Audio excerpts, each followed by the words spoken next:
Bismillahirrahmanirrahim. Jadi pada siang hari ini saya akan menjelaskan tentang tokoh orientalis bernama Ignaz Loyola. Jadi ini dilakukan oleh saya pada tumben dengannya ini.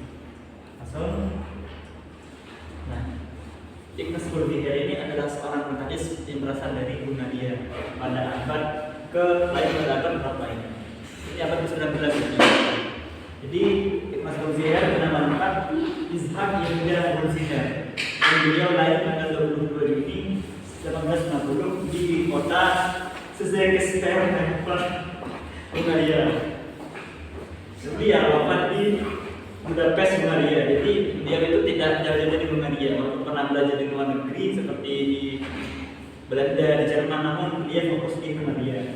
Sedangkan beliau ini adalah seorang cendekiawan Islam, juga orientalis, yang mana meskipun beliau itu tokoh orientalis, namun banyak karya beliau itu sangat berjasa bagi umat Islam. Nah, kemudian kita akan membahas bagaimana latar belakang pendidikan si Ignaz Loyola ini. Jadi beliau itu sangat kental dengan Yahudi. Jadi beliau itu lahir dari keluarga Yahudi di Hungaria, sehingga dari lahir dari kecil pemikirannya sudah sangat terpengaruhi oleh Yahudi. Nah, beliau juga pernah belajar di banyak negara, yaitu mulai dari Hungaria sendiri, Berlin, dan sini di Jerman, dan di Belanda. Jadi tidak hanya di Hungaria saja, namun beliau sampai menimba ilmu di luar negeri.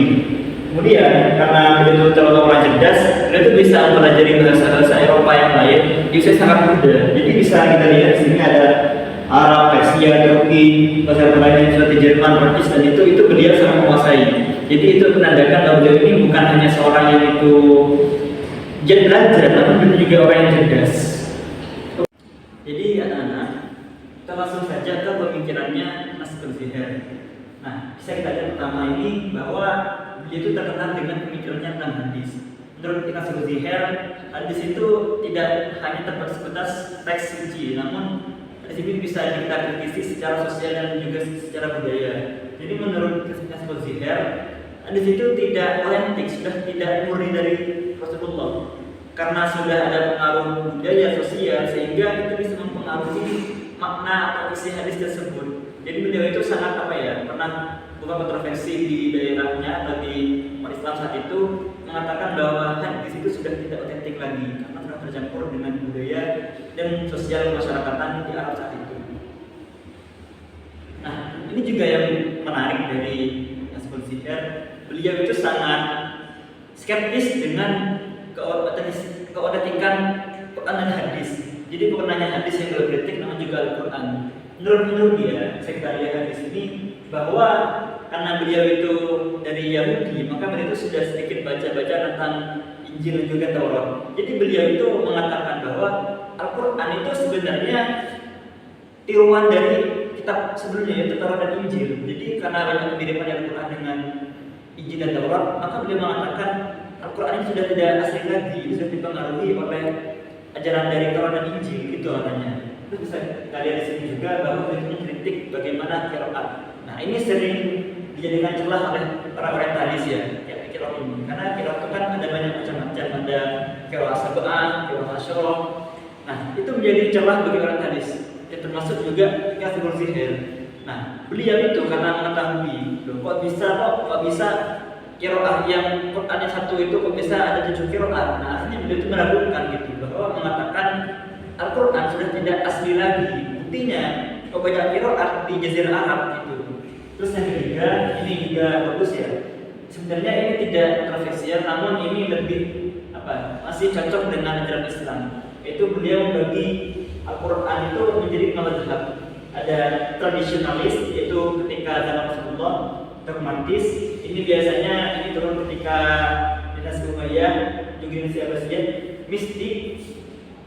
Nah, sebenarnya ini dan dogmatis, mistik, sekretariat ini masih dalam satu masa yang sama, yaitu masa pertengahan umat Islam, yaitu di masa dinasti Abbasiyah, Ayyubiyah, dan sebagainya, dan juga Utsmaniyah. Jadi ini sebetulnya ada 3 yang yaitu tradisional, ini pertengahan, dan ini yang modern. Namun beliau itu merinci lagi menjadi 5 waktu waktu. Ada yang tradisionalis, dogmatis, mistik, sektarian, dan modern. Ini di zaman Rasulullah masih hidup, yang ini di zaman Khalifah, dan ini di zaman sekarang modern. Tuh.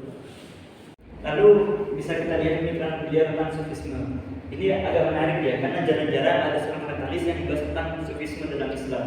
Nah, menurut si hari ini mengatakan bahwa sufi dalam Islam itu bukan sebagai praktik keagamaan saja, namun ini adalah bagian dari intelektualitas Islam gitu. Jadi ini tidak hanya sebagai suatu bidang ilmu, namun ini sebagai bagian integral dari ajaran Islam.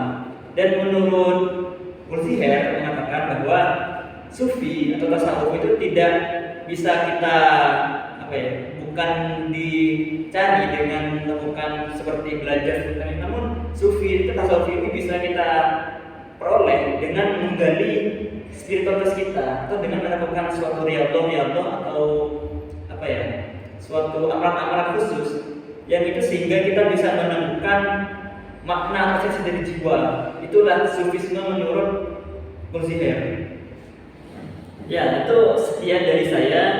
Jadi bisa saya simpulkan bahwa meskipun banyak dari pemikirannya Ilyas Mulsiher ini yang itu kontroversial, namun kita tidak bisa melepas atau tidak bisa melupakan bahwa beliau itu juga cukup berjasa bagi perkembangan Islam zaman modern.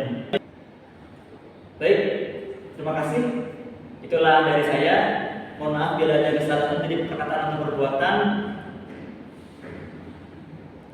Walhamdulillahirabbil alamin. Wassalamualaikum warahmatullahi wabarakatuh.